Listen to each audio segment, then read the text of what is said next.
প্রধান উপদেষ্টা ডক্টর মোহাম্মদ ইউনূসের চীন সফরকে ভূ রাজনৈতিক কারণে ইতিবাচক হিসেবে দেখছে বিএনপি, জানিয়েছেন দলের মহাসচিব মির্জা ফখরুল ইসলাম আলমগীর।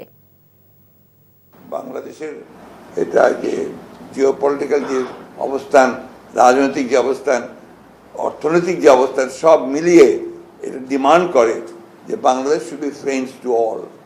সেই ক্ষেত্রে আজকে আমার যে গণতন্ত্রের শত্রু তাকে ভারতবর্ষে বসিয়ে রেখে আমি আপনার নির্বাচনটাকে পেছাবো, এটা আরও বেশি সংকট তৈরি করবে বলে আমার মনে হয়। আমরা যেটা বারবার করে বলেছি যে নির্বাচনটা যে আমরা চাচ্ছি, এটা নট বিকজ অফ যে আমরা ক্ষমতা যাওয়ার জন্য চাচ্ছি।